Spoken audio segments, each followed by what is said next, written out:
দ্বিপাক্ষিক আলোচনার মাঝেই রক্তপিপাসু ডোনাল্ড ট্রাম্প আরো একবার ইরান আক্রমণ করবার সাহস দেখিয়েছিল।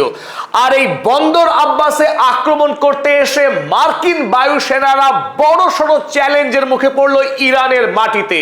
ইরান ইতিমধ্যেই 40 দিনের যুদ্ধের পর আমেরিকাকে পর্যুদস্ত করা, আমেরিকাকে চরম শিক্ষা দেওয়ার জন্য ইতিমধ্যেই যে আকাশ প্রতিরক্ষা ব্যবস্থাকে শক্তিশালী করেছে তার জোরদার প্রমাণ দিল গতকাল ঈদের দিন ভোরবেলায়। হরমুজ প্রণালীকে দখল করতে মরিয়া ডোনাল্ড ট্রাম্প, আর সেই লক্ষ্যেই আরো একবার আক্রমণ করতে আসে 28 তারিখের ভোরবেলায়। আর তখনই প্রমাণ হয়ে যায় যে আমেরিকা যুক্তরাষ্ট্র ইরানের মাটিতে লড়াই করতে এসে কোন রকম সুবিধা পাবে না। তারা বন্দর আব্বাসের কাছে দুটি জনশূন্য স্থানে দুটি বড়সড় বিস্ফোরণ ঘটিয়েই পালাতে বাধ্য হয়েছে, কারণ ইতিমধ্যেই আমেরিকা যুক্তরাষ্ট্র আমেরিকার F-35 ফাইটার জেটকে আকাশে লক করে ফেলে এবং অপরদিকে আমেরিকার গর্বের অহংকারের MQ-9 ড্রোনকে ধ্বংস করে দেয় হরমুজ প্রণালী থেকে মাত্র 40 কিলোমিটার দূরের একটি জায়গায়। ফলে বেগতিক দেখে আমেরিকা যুক্তরাষ্ট্রের বায়ুসেনারা তড়িঘড়ি পালাতে বাধ্য হয় ইরান থেকে। ইরান যুদ্ধের গুরুত্বপূর্ণ খবরাখবর নিয়ে আবার আমি হাজির হয়েছি আপনাদের বন্ধু আব্দুল হালিম। চলুন শুরু করা যাক। এই মুহূর্তে গোটা পৃথিবীতে জোরদার যে আলোচনা চলছে তা হলো আমেরিকার স্টেলথ টেকনোলজির অহংকারের বেলুন চুপসে যাওয়া। এতদিন গোটা পৃথিবীতে আমেরিকা একটা প্রচার করে এসেছে তাদের যে প্রযুক্তি, এই F-35 প্লেন, তাতে যে স্টেলথ টেকনোলজি রয়েছে, এই টেকনোলজির কারণেই কোন দেশের রেডার সিস্টেম এই F-35 প্লেনকে ট্র্যাক করতে পারে না। যদি কোনো দেশের উপর দিয়ে উড়ে যায় এবং সেই দেশে গিয়ে যদি বোমা হামলা করে আকাশ থেকে, এই F-35 প্লেনকে কোনোভাবে ধরতেই পারে না সেই দেশের রেডার সিস্টেম। এই মিথকে ইরান ভেঙে চুরমার করে দিল গতকাল আরো একবার। 40 দিনের যুদ্ধেই ইরান আগেই F-35 প্লেনকে ধ্বংস করেছে, যে কথা আমেরিকা সরকারিভাবে স্বীকার করেছিল।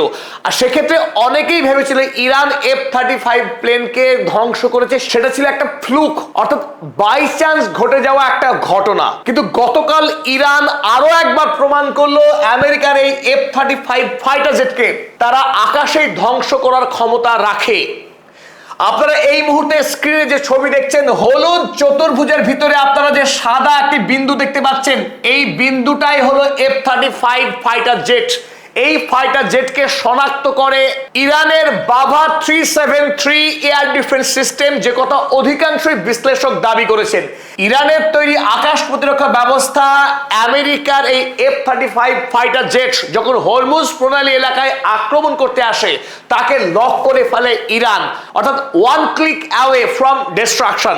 একটা সুইচ টিপলেই আমেরিকার এই F-35 ফাইটার জেটকে ধ্বংস করে দিতে পারত ইরান। আর তখনই বেগতিক দেখে আক্রমণ ছেড়ে আমেরিকার ফাইটার জেট শটান ইরান থেকে বেরিয়ে পালাতে বাধ্য হয়। যে ঘটনা আমরা দেখেছিলাম গত 40 দিনের যুদ্ধে ধারাবাহিকভাবে ইরানের উপরে ব্যাপক বোমা হামলা চালিয়েছিল আমেরিকা এবং ইসরায়েল মিলিতভাবে। তাদের স্টেলথ টেকনোলজি অর্থাৎ ফাইটার জেট টেকনোলজিতে আমেরিকা এবং ইসরায়েল এগিয়ে থাকার কারণে ইরানের উপরে যুদ্ধে তারা ব্যাপক সুবিধা পেয়েছিল। সেই সুবিধার দিন এবার শেষ। ইরান ইতিমধ্যেই তৈরি করেছে তাদের একাধিক শক্তিশালী আকাশ প্রতিরক্ষা ব্যবস্থা। আর এরই ফলে এতদিন ধরে আমেরিকার যে অহংকার ছিল তার স্টেলথ টেকনোলজি নিয়ে যে পৃথিবীর কোন দেশ এই F-35 এর সঙ্গে টেক্কা দিতে পারবে না, বা আমেরিকার যে সুপার পাওয়ার তার সবচেয়ে থেকে সুপার অহংকারের প্রতীক ছিল এই F-35। আর ইরান সেই F-35 কে চূর্ণ করে দিয়ে দেখিয়েছে যে আমেরিকার টেকনোলজি আর মোটেই অপরাজেয় নয়, তাকে অনায়াসেই আক্রমণ করে ধ্বংস করে দেওয়া যায়। তাই আগামী দিনে আমেরিকার যে অস্ত্র ব্যবসা, পৃথিবীর বিভিন্ন দেশে বিপুল পরিমাণ টাকায় এই F-35 জাতীয় প্লেনগুলোকে বিক্রি করার যে ব্যবসা ছিল সেই ব্যবসা রীতিমতো ধাক্কা খেলো। আগামী দিনে আমেরিকার অস্ত্রের যে রমরমা ব্যবসা, সেই ব্যবসা মুখ থুবড়ে পড়তে চলেছে, কারণ পৃথিবীর কোনো দেশে আর আমেরিকাকে বিপুল পরিমাণে টাকা দিয়ে F-35 ফাইটার জেট তারা কিনতে চাইবে না। আর যদিও তারা এই ফাইটার জেট কিনতে চায়, আগের মতো প্রচুর পরিমাণে টাকা দিয়ে সেই প্লেন কোনোভাবে আর কিনবে না, সে কথা খুব জোর দিয়েই বলা যায়। আজকে এই যুদ্ধ বিষয়ক একটি ম্যাগাজিন ডিফেন্স সিকিউরিটি এশিয়া, এই ম্যাগাজিন খবর করেছে যে ইরান সফলভাবে আমেরিকার F-35 ফাইটার জেটকে লক করে দিয়েছে। Iran claims IRGC air defences tracked US F-35 ইরানের আকাশ প্রতিরক্ষা ব্যবস্থা আমেরিকার F-35 ফাইটার জেটকে ট্র্যাক করেছে এবং ট্র্যাক করে আকাশে লক করেছে। Over strait of Hormuz raising new questions about American stealth dominance in the Persian Gulf. রীতিমতো প্রশ্ন তুলে দিয়েছে এই defence security Asia magazine. F-35 fighter জেটকে ট্র্যাক করবার পর প্রশ্ন উঠে গেছে পারস্য উপসাগরে আর আমেরিকা কতদিন তার আধিপত্য ধরে রাখতে পারবে তা নিয়ে। কারণ ইরান অনায়াসে আমেরিকাকে নাস্তানাবুদ করতে পারবে এই যুদ্ধে তার নিজস্ব টেকনোলজি দিয়েই। ইরান যখন ইতিমধ্যেই আমেরিকার F-35 ফাইটার জেটকে লক করে ইতিহাস গড়েছে, আর তারই মাঝে আরো একটি নতুন এয়ার ডিফেন্স সিস্টেমকে লঞ্চ করলো ইরান, যে খবরে এই মুহূর্তে গোটা পৃথিবীতে সরগরম। আরশে কামাঙ্গির, আপনারা ছবি দেখছেন এই মুহূর্তে স্ক্রিনে, আরশে কামাঙ্গিরের ছবি। এটি ইরানের নতুন আবিষ্কৃত একটি আকাশ প্রতিরক্ষা ব্যবস্থা, যে আকাশ প্রতিরক্ষা ব্যবস্থা দিয়ে গতকাল ইরান আমেরিকার তৈরি এ যাবৎ সবচেয়ে শক্তিশালী ড্রোন, বিশাল দৈত্যাকার MQ-9 ড্রোন, এই ড্রোন দিয়ে স্ট্রেট অফ হরমুজে আক্রমণ চালাতে চেয়েছিল আমেরিকা যুক্তরাষ্ট্র। আর সেই উদ্দেশ্যেই এই ড্রোন পাঠিয়েছিল আমেরিকা। আর ইরান তার নিজস্ব প্রযুক্তি দিয়ে তৈরি করা এই আরশে কামাঙ্গির দিয়ে আক্রমণ করে MQ-9 ড্রোন, যা নির্মাণ করতে আমেরিকার বিপুল পরিমাণের টাকা খরচ হয়। সেই MQ-9 ড্রোনকে আকাশেই ধ্বংস করে দিয়েছে আমেরিকা যুক্তরাষ্ট্র। একদিকে F-35 ফাইটার জেট, অন্যদিকে MQ-9 ড্রোন। একই সঙ্গে জোড়া আক্রমণের পর আমেরিকা ইরান ছেড়ে পালাতে বাধ্য হয়েছে। গতকাল তাদের আক্রমণ ব্যর্থ হয়েছে। 40 দিনের যুদ্ধের শেষের দিকে ইরান বাভা 373 এই এয়ার ডিফেন্স সিস্টেমকে শক্তিশালী করবার পর সারা পৃথিবীতে হইচই পড়ে গেছিল। কারণ মানুষ চাইছিল ইরানের আকাশ প্রতিরক্ষা ব্যবস্থা শক্তিশালী হোক। আর সৈয়দ 4 মিসাইল দিয়ে যখন একটার পর একটা ফাইটার জেটকে আক্রমণ করে আমেরিকার, ইরান তখন প্রমাণ করেছিল যে ইরান খালি হাতে আমেরিকার বিরুদ্ধে যুদ্ধ করতে নামেনি। আর আরো অনেক ধাপ এগিয়ে এই মুহূর্তে রাশিয়া বা চীনের সাহায্য নয়, একেবারে দেশীয় প্রযুক্তিতে তৈরি করলো আরশ-এ কামাঙ্গির। এই আরশ-এ কামাঙ্গির যে শক্তিশালী এবং আমেরিকার বিরুদ্ধে লড়াইয়ে দারুণ কার্যকরী হতে পারে তা গতকালই সফলভাবে প্রমাণ করেছে ইরান। আর এই খবরে নতুন করে আমেরিকার মধ্যে ভয়ের সঞ্চার হয়েছে, কারণ ইরান দ্রুততার সাথে তার যে আকাশ প্রতিরক্ষা ব্যবস্থায় যেটুকু খামতি বা ত্রুটি ছিল সেটাও কিন্তু ভরাট করে ফেলছে। চলুন আল জাজিরা যে খবর করেছে গতকালই সেই খবর আমরা দেখে নিই।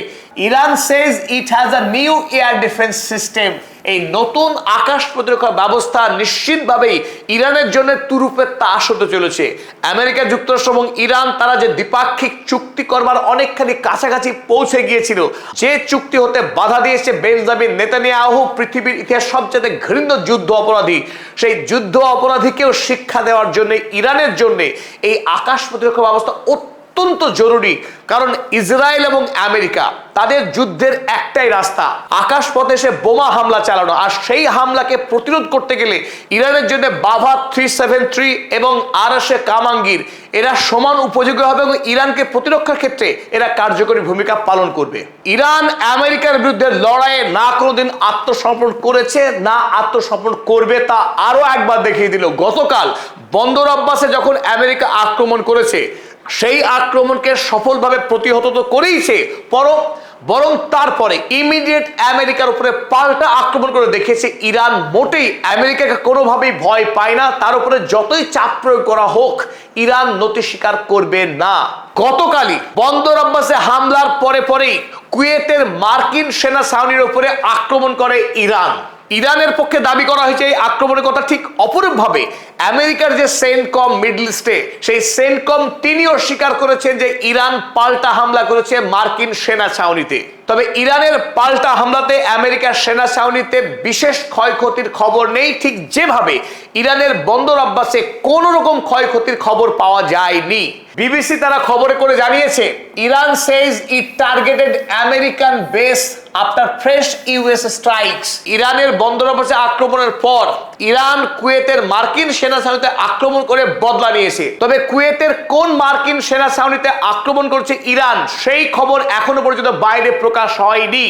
দুটি সম্ভাবনা, এক আলী সালেম অথবা আল জাবের, এই দুটি মার্কিন সেনাঘাঁটির একটি আক্রান্ত হয়েছে গতকাল।